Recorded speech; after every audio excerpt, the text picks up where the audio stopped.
I'm jumping into this with a creator's eye, turning news into a narrative that doesn't just report facts but teases out what they mean. Let's unpack the Antony Catalano case in a way that feels like a thoughtful YouTube analysis, not a dry recap. What happened, in a nutshell, is serious: a Melbourne incident where Antony Catalano, a media executive, faces charges of assault, false imprisonment, and making threats to kill after an alleged attack that left a woman hospitalized with a fractured tailbone. He's on indefinite leave from Australian community media as the legal process unfolds. He's also publicly stated he's battling significant mental health and substance abuse issues and will enter rehab and take 6 months off to focus on treatment. From my perspective, the headline that matters most is not just the charges, but the pattern it hints at: a high-profile leader grappling with personal health crises and the way institutions respond when a top executive is accused of violence.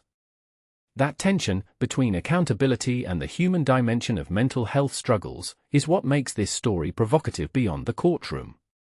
I want to push 3 big angles here: the risk signals and leadership accountability, the mental health disclosure and stigma dynamic, and the media industry's responsibility in handling and reporting crises involving powerful figures.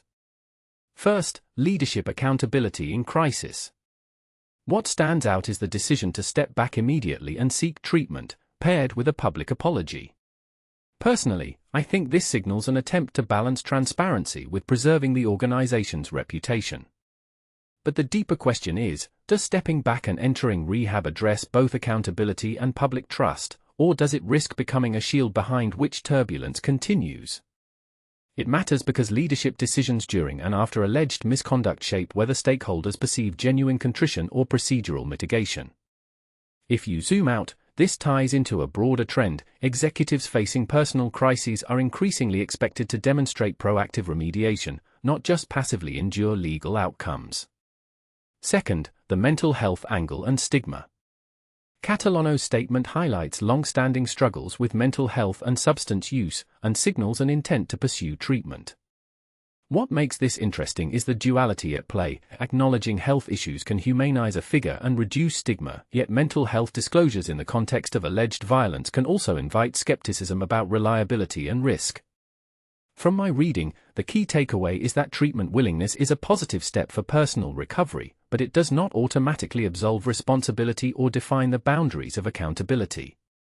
This raises a deeper question: how should institutions balance compassionate support for individuals with the imperative to protect those affected by violence? The public discourse often conflates mental health with danger, which is a simplification that can hinder constructive solutions. In the long run, this could influence industry norms around preemptive support, vetting, and crisis response. Third, media industry implications and reporting dynamics. ACM's handling, publicly noting the statement via its outlets, standing him down, and referring to legal processes, illustrates the challenge media organizations face when their own leadership is involved in controversy. What many people don't realize is how intertwined corporate governance, editorial independence, and reputational risk are in these moments. If you take a step back and think about it, the case becomes a lens on governance resilience. Does the company have clear protocols for leadership crises, independent investigations, and transparent communications?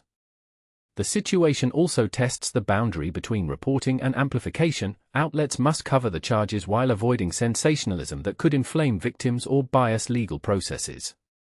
In my opinion, the industry would benefit from clearer, consistently applied crisis management playbooks, especially when high-profile founders or chairpeople are accused of violence. Deeper insight: the courtroom and the boardroom often collide in public perception. The bail decision, the barrister's emphasis on a clean criminal record, and the adjournment timeline all feed into a narrative of due process versus guilt by accusation. What this really suggests is that the aftermath of such events will hinge on concrete steps, independent inquiries, remediation programs, and measurable changes in corporate culture, and not just on statements. A detail I find fascinating is how the involvement of a large media holding with broad influence can amplify or dampen the perceived severity of the situation, depending on tone and transparency. This ties into a broader trend: audiences expect not only rehabilitation but verifiable structural change, such as health support initiatives, clearer reporting lines, and stronger safeguards against abuse of power. Closing thought, this case sits at an uncomfortable but revealing crossroads. It shines a light on how leaders navigate personal crisis, how organizations respond, and how the public interprets accountability when mental health intersects violence allegations. A lingering question for viewers: what kind of leadership or institutional changes would you want to see if a powerful figure in your industry faced similar charges? If you're watching this and you've wrestled with monitoring accountability in your own workplace, I'd love to hear what governance safeguards you think actually move the needle. If you want, I can convert this into a tight script with a specific running time, or tailor it for a particular platform style, long-form deep dive versus fast-paced explainer. Would you prefer a more provocative, take-no-prisoners angle or a measured, evidence-forward analysis? What audience are you aiming to reach, the general public, industry insiders, or students studying media ethics?